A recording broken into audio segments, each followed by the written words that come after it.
A young man named Jake lived in a small village called Willowbrook. He was only 21 years old, but he had a big responsibility. When Jake was just 5 years old, his parents passed away. Since then, he had taken care of his older sister, Emma, who was getting ready to marry, and his younger brother, Ben, who went to school every day. Jake woke up very early every morning, even before the sun rose. He would go to the local market to buy fresh vegetables. Jake knew the villagers liked fresh, healthy food, so he always made sure to get the best produce. Jake sold vegetables in 2 ways. In the daytime, from 9 a.m. to 3 p.m., he would walk around the village streets with his handcart shouting, "Fresh vegetables for sale!" Everyone knew Jake's voice and trusted his vegetables because they were always fresh. In the evening, from 7 p.m. to 11 p.m., Jake set up a little stand near his house. After a long day at work, people would stop by to buy vegetables from him. They liked Jake because he was friendly and his vegetables were the best in the village.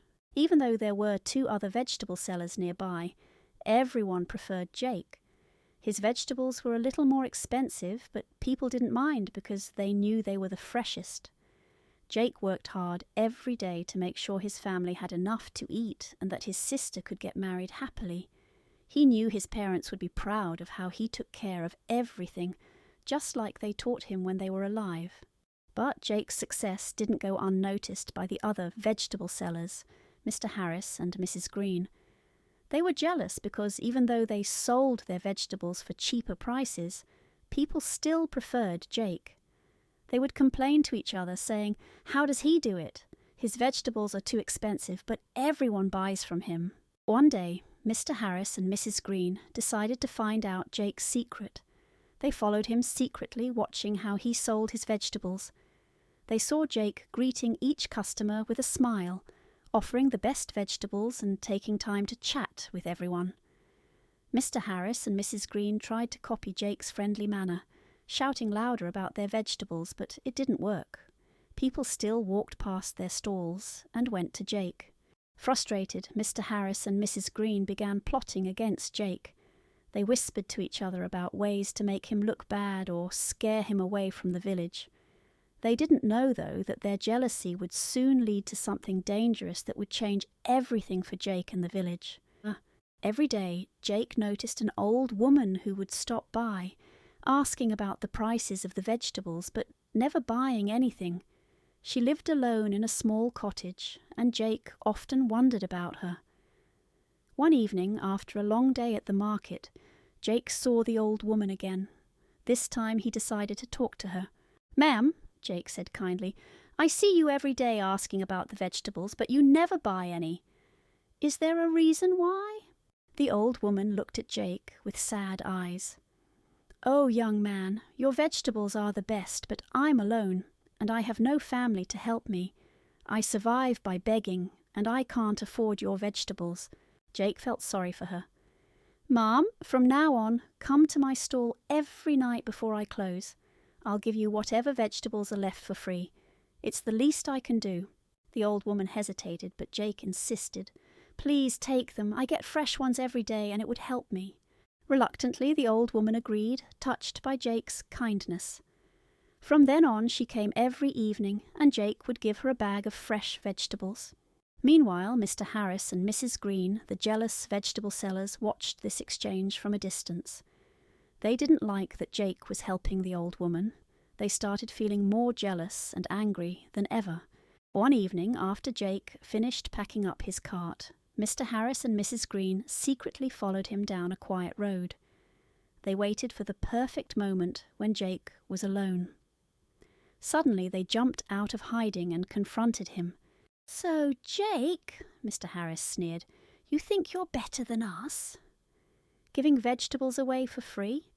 Mrs. Green added, "You've become too popular for your own good. It's time we teach you a lesson." Jake was scared. He had heard rumours about Mr. Harris and Mrs. Green, but he never thought they would go this far. "What do you want from me?" Jake asked. "We want you to leave the village," Mr. Harris said, glaring at him. "We don't want you here any more." Just when things seemed hopeless, the old woman passed by and saw what was happening. She immediately understood that Jake was in trouble. "Help! Somebody help!" she screamed. Startled, Mr. Harris and Mrs. Green realized they had been seen. They exchanged frightened glances and ran off into the night. The old woman rushed to Jake's side. "Are you okay, my dear boy?" she asked. Jake was shaking. "Thank you so much, ma'am. You saved me." The old woman smiled. "You've been so kind to me. How could I not help?" Jake hugged her. "I don't know how to thank you enough." "You don't need to," the old woman replied softly. "You've already done enough for me." That night, as they walked back to Jake's house, Jake made a decision. He couldn't let the old woman live alone anymore. She had become like family to him. "Mom," Jake said, "I can't let you go back to your lonely cottage. Please come and live with us." The old woman hesitated, but Jake reassured her. "We have plenty of space, and you'll be treated like family." The old woman smiled. "If you're sure?" Jake nodded eagerly. "Of course." The old woman agreed to move in with Jake and his siblings. When they got home, Jake introduced her to Emma and Ben.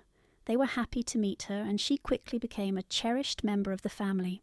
Over time, the old woman, whom they called Mrs. Harris, brought calm and wisdom to their home. She helped Emma with her wedding preparations, shared stories with Ben, and supported Jake in managing the household. Jake no longer felt overwhelmed by his responsibilities. With Mrs. Harris's help, he could take better care of his family. The evenings became a time for them all to sit together, share stories, and laugh. One day, as they sat in the garden, Jake looked at Mrs. Harris with gratitude. "I can't thank you enough, ma'am. You've brought so much joy and peace to our home." Mrs. Harris smiled warmly. "And you and your family have been a blessing to me, Jake." Jake's heart swelled with happiness. He knew that having Mrs. Harris with them wasn't just about having another person in the house. It was about having someone who cared deeply for them, someone who understood their struggles, and someone they could share their joys and sorrows with. And from that day on, Jake made a vow to always cherish the happiness they had found, with Mrs. Harris by their side.